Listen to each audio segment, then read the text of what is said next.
Terima kasih Anda masih bersama kami dalam program podcast TV Show TV Muhammadiyah, ngobrol sering tanpa boring, cuma di sini tempatnya. Ini sebelum kita ngomongin tentang mitos dan fakta, saya mau ngomongin tentang masa pandemi ini sendiri kayak gitu. Karena kan pasti berubah banget nih.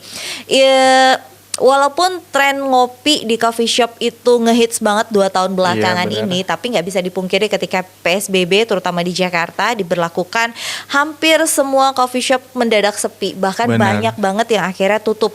Bukan karena minuman yang mereka jual nggak enak, bukan gitu, tapi karena emang ada aturan yang akhirnya mau tidak mau para pemilik coffee shop merelakan, ya sudahlah tutup dulu aja. Nah, di tempat kamu sendiri itu kelihatan sekali nggak perbedaannya ketika sebelum pandemi sama sesudah pandemi ini? Kelihatan banget, sampai sekarang pun masih berasa hawa-hawa pandemi itu juga gitu loh. Perbedaannya sangat jauh lah. Oke. Gitu. Kalau boleh diceritain nggak dulu sebelum pandemi itu seramai apa gitu? Iya, kalau sebelum pandemi itu pasti udah jam, karena kebetulan coffee shop yang tempat aku kerja ini kan dekat perkantoran. Betul. Jadi jam makan siang, jam sore yang orang balik kayak sampai malam itu selalu penuh lah, continue gitu. Nah, untuk sekarang mungkin lebih ke cuman malam doang sih yang berasa pecahnya gitu. Untuk siang kita lebih sering kayak cuman tiduran, kayak cuman main HP, nunggu customer datang gitu loh. Jadi lebih ke kok gini ya, kayak gini gitu. Akhirnya kayak ya bener-bener berasa sih untuk pandeminya ini. Berasa ya. Tapi kalau dari ada perubahan customernya nggak sih? Kan kalau tadi kamu bilang kalau yang sebelum pandemi biasanya orang-orang kantor yang datang gitu. Kalau yang sekarang nih yang datang tuh tetap kan orang-orang kantor udah nggak kantor lagi gitu. Jadi yang datang nih customernya tuh sekarang siapa? Iya, masih beberapa orang kantor, cuman juga banyak yang orang dari luar yang kadang dia dari jauh gitu karena nyari yang buka atau yang bisa di tempat gitu, yang masih benar-benar mungkin bisa dibilang normal gitu ya. Banyak orang yang dari jauh-jauh sih kebanyakan. Berarti banyakan customer baru ya selama pandemi ini ya. Iya sih, benar-benar, karena aku juga kalau misalnya ya gitu cukup sulit untuk menemukan restoran atau coffee shop yang masih menerima untuk dine in, makan di tempat, minum di tempat dengan jeda waktu lama. Nah, sekarang kita ngomongin tentang mitos atau fakta. Ini sepengetahuan Chandra aja deh. Tentang kita bicara tentang apa ya, kita ngomongin tentang mitos fakta apa dulu ya. Kopi dulu deh. Selama ini orang selalu berpikir kopi itu bikin ngantuk. Iya, benar. Kalau menurut enggak sih, ini sepengetahuan Chandra aja. Itu mitos atau fakta? Kalau secara penilaian aku pribadi itu mitos sih. Oke, kenapa?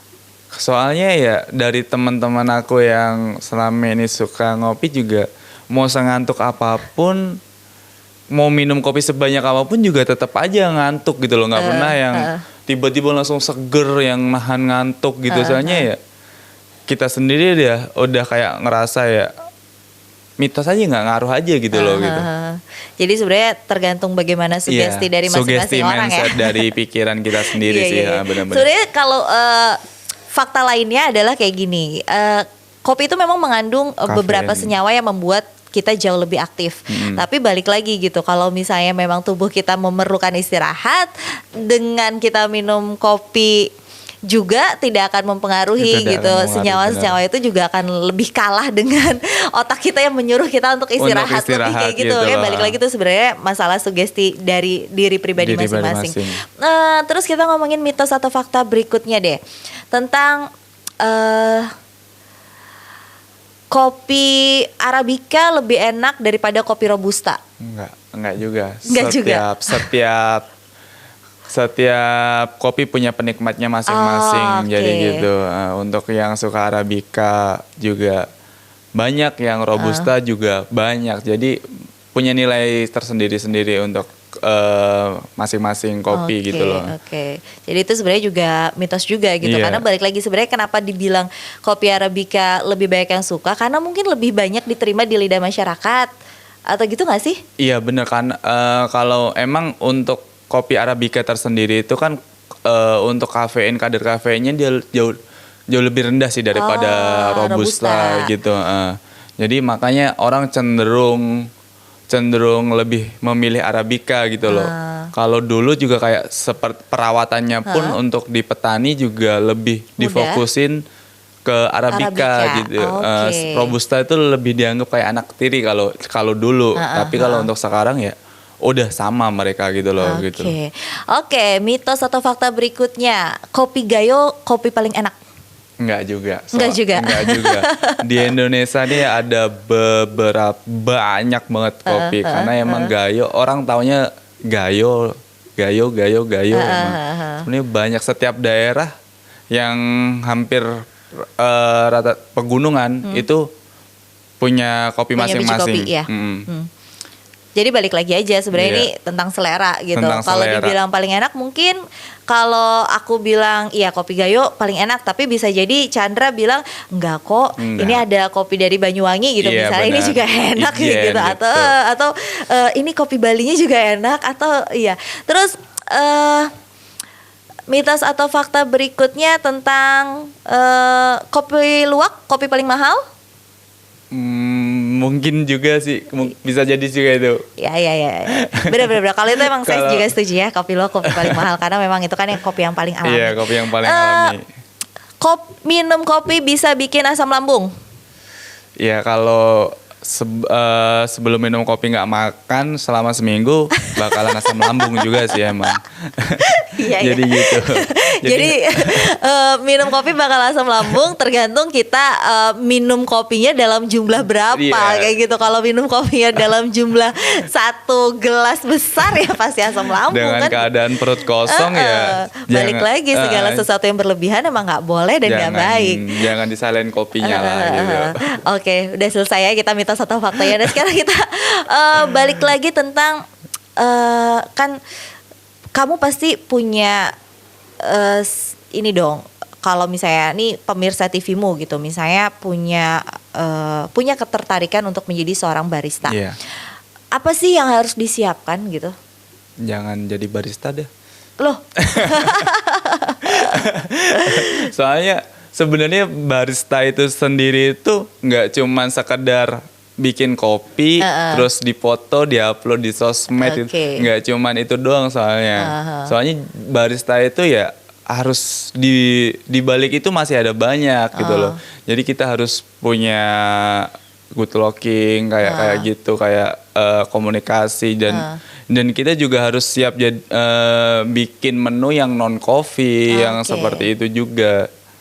Oke. Jadi mungkin nih buat para pemirsa TV-mu yang tertarik untuk menjadi seorang barista, berarti ya tadi seperti yang Chandra bilang gitu, jangan cuma mau jadi seorang barista yang tampil di media sosial yang sudah bisa bikin satu menu sajian kopi terus difoto dan bangga gitu, karena nggak kayak gitu. Tanggung jawab barista tuh ternyata panjang dan luas gitu. Jadi kalau misalnya bukan sekedar bikin kopi tapi ada tanggung jawab di belakangnya itu loh yang di situ ya. Terus sama yang satu lagi gitu, tadi nggak cuma sekedar harus good looking tapi juga harus good komunikasinya, terus juga harus attitude-nya juga harus bagus bener, gitu. Karena ini berkaitan dengan loyal customer. Orang-orang itu pasti akan balik ke coffee shop kita kalau baristanya itu menyenangkan. Itu loh, karena kan komunikasi dengan baik gitu. Coffee shop itu kan kalau sekarang ya banyak orang bilang coffee shop itu seolah-olah menjadi rumah kedua mereka gitu. Mereka nggak bisa kerja di kantor, mereka bisa kerja di coffee shop. Jadi kalau misalnya tempat coffee shopnya tidak bisa membuat mereka nyaman, ya udah gitu, nggak akan rame coffee shopnya.